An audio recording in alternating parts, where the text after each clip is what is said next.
Hello everyone, कैसे हैं आप सभी। उम्मीद करते हैं सभी बहुत अच्छे होंगे, सभी की स्टडी बहुत अच्छी चल रही होगी। आजकल मेरी स्टडी ठीक ही चल रही है, इतनी बेकार नहीं कहेंगे, क्योंकि ज़्यादा बेकार हम तब कहते हैं जब हम कुछ आगे का पढ़ नहीं पाते हैं। बाकी दिन थोड़े बहुत ऐसे चलते ही रहते हैं। तो सुबह में वही स्टडी, आजकल एक फ्लो तो है काम का, ऐसा नहीं है कि कुछ अस्त व्यस्त है, कुछ फ्लो है। बस मॉर्निंग वाला शेड्यूल मेरा आजकल 8:30 से शुरू होता है, फिर वो अच्छा खासा मेरा 11 साढ़े 11 तक आराम से चलता है, क्योंकि मैं फ्री होती हूँ। लेकिन अभी थोड़ा और टाइम मिल जाएगा कि छोटे बेटे का एडमिशन हो जाएगा, स्कूल में जाने की सोच रहे हैं, करा देंगे उसका एडमिशन, अभी कराया नहीं है। तो अभी मेरी स्टडी ऐसे चलती है, करीब दिन में 4-5 घंटे की हो पाती है। लेकिन अच्छे से स्टडी तब होती है जब 7 घंटे तक करीब निकल आए स्टडी, और इतना टाइम निकल आता है। देखते हैं अभी कैसे मैनेज करते हैं, क्योंकि जब वो हमारे फॉर्म पड़ चुके हैं और अभी हमें पता है एग्ज़ाम कब है, तो हम कम से कम 6 से 7 घंटे तो ज़रूर निकालना चाहिए अपने स्टडी के। इस समय ऐसा टाइम है कि हम जितना ज़्यादा पढ़ लेंगे उतना ही बेनिफिट है हमारी स्टडी के लिए, क्योंकि जब फॉर्म वगैरह नहीं पड़े होते हैं तो हम एक बार को डिले कर सकते हैं, लेकिन अभी डिले करना बहुत ज़्यादा वो रहेगा। तो मैं जितना भी हो पाता है, अगर 4 घंटे होती है तो मैं 4 घंटे भी स्टडी करने की कोशिश करती हूँ। उसमें आजकल ना नाइट में होती है ना मॉर्निंग वाला होता है, बस दिन में हो पाती है स्टडी। तो वही 8 से करती हूँ मैं 11:30-11 बजे तक, और 8 कभी 8:30, मतलब 2.5 से 3 घंटे की स्टडी आप मान के चलिए मैं कर लेती हूँ। उसमें अच्छा खासा एनसीईआरटीज़ में कोई भी एक टॉपिक लेके बैठती हूँ तो उससे अच्छे से कवर हो जाता है, पढ़ लेते हैं। अगर 2.5-3 घंटे आप कोई भी बुक को पढ़ रहे हैं, कोई चैप्टर पढ़ रहे हैं, तो आप उसे मोस्टली कवर कर ही लेंगे पूरा। इतना 2.5-3 घंटे की एक बार में अगर स्टडी होती है तो फिर ठीक से एक चैप्टर कवर हो जाता है। या आप कोई टेस्ट भी लगा रहे हैं, मॉक टेस्ट लगा रहे हैं, तो वो भी आपको इतनी देर में आप उसे कर सकते हैं। 1 घंटे 1.5 घंटे का मॉक टेस्ट लगाने के बाद आप उसको देख सकते हैं 1 घंटे में कि क्या गलती हुई क्या नहीं हुई, एनालिसिस कर सकते हैं उसका।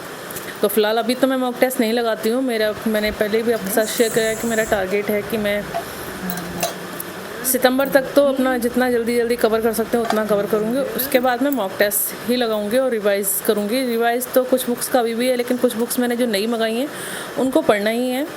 तो इतना 2-2.5 घंटे वहाँ पढ़ के, लेकिन अभी यहाँ टाइम बहुत कम है, मेरे अकॉर्डिंग कम है, तो थोड़ा मुझे बढ़ाना है।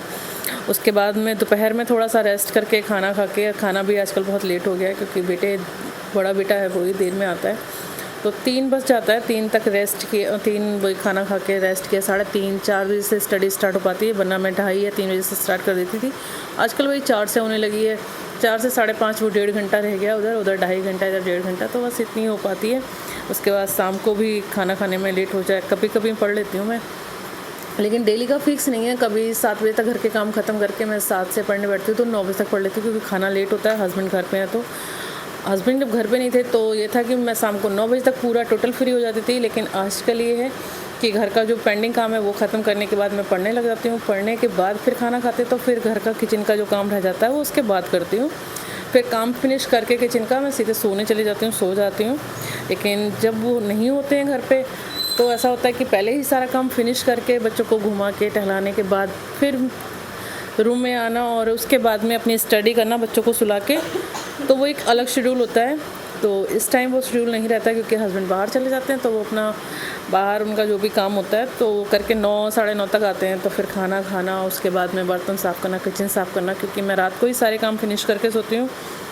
चाहे बच्चों का स्कूल हो या ना हो, सुबह मुझे कोई काम हो या ना हो, लेकिन मैं रात के काम रात को ही ख़त्म करके सोती हूँ, जिससे कि मॉर्निंग में मुझे ना तो माइंड पे कोई प्रेशर हो, ना ही मेरी स्टडी में कोई रुकावट हो। क्योंकि मैं किसी भी समय उठूँ, कितना भी पढ़ना चाहूँ, ये चीज़ नहीं रहती है कि शाम का काम पेंडिंग पड़ा है। तो मैं तो हर किसी को यही कहूँगी कि जो भी अपनी स्टडी में फोकस कर रहे हैं या नहीं भी कर रहे हैं, अगर अपना सुबह का रूटीन बहुत अच्छा रखना चाहते हैं तो अपने किचन के ज़्यादा से ज़्यादा काम रात को ही करना चाहिए। हाँ, मुझे थोड़ा कभी प्रॉब्लम लगने लगती है, कभी 10:30 हो जाता है खाना खाने में, 10 भी बज जाता है, तब थोड़ी सी लगती है दिक्कत कि 11 बज जाता है मुझे किचन के काम ख़त्म करने हैं। लेकिन फिर भी काम ख़त्म करने के बाद जो संतुष्टि मिलती है कि अब बिल्कुल सब कुछ साफ़ सुथरा कर दिया है, सुबह उठ के माइंड पे कोई प्रेशर नहीं होगा, तो बहुत खुशी मिलती है। एक बार तो होता है कि यार क्या 11 बज गए, हम किचन में ही काम कर रहे हैं, लेकिन उसका फिर बाद में अच्छा लगता है, रिलैक्स फील होता है।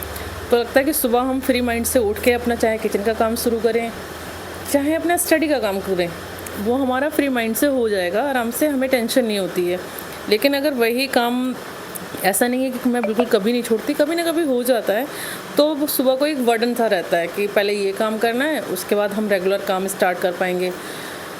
या फिर पढ़ाई करनी हो तो लगता है कि आज जल्दी बंद करनी होगी बुक्स, तो अगर कोई चीज़ का बर्डन होता तो रहता है कि 15 मिनट पहले से छोड़ो, ये बड़ा टॉपिक है, नहीं पढ़ते हैं, कुछ क्वेश्चन PY को देखते हैं, ऐसा रहता है माइंड में। तो मैं अपने घर के सारे काम रात को ही फिनिश करके सोती हूँ। उसके बाद सुबह में अपनी स्टडी के लिए फ्री से कर सकूँ, अभी नहीं कर रही हूँ, लेकिन मैं स्टडी मॉर्निंग की ज़रूर स्टार्ट करूँगी, जिससे कि मेरी मॉर्निंग की स्टडी एक प्रॉपर टाइम पे हो पाए। उसके बाद मैं वही 4 स्लॉट रहते हैं मेरी स्टडी के, वो रहें चारों, और प्रॉपर टाइम निकल पाए मेरी स्टडी के लिए। तो मैं अपनी स्टडी के लिए ऐसे ही समय मैनेज करती हूँ। घर की ज़िम्मेदारी, बच्चों की ज़िम्मेदारी, उसके साथ अपने PCS के ड्रीम के लिए अगर समय मैनेज करना है तो थोड़ा हमें टाइम को मैनेज करना ही पड़ेगा। काम को अपने मैनेजमेंट तरीके से करना पड़ेगा। अगर हम प्रॉपर तरीके से काम को करते हैं तो वो काम अच्छे से प्रॉपर हो पाता है। तो आज के ब्लॉग में बस इतना ही। आपको मेरा ब्लॉग कैसे लगा, लाइक कीजिए, सब्सक्राइब कीजिए। मिलते हैं नेक्स्ट ब्लॉग में, और मेरी इस जर्नी के साथ जुड़े रहने के लिए मेरे चैनल को सब्सक्राइब ज़रूर करें। राधे राधे।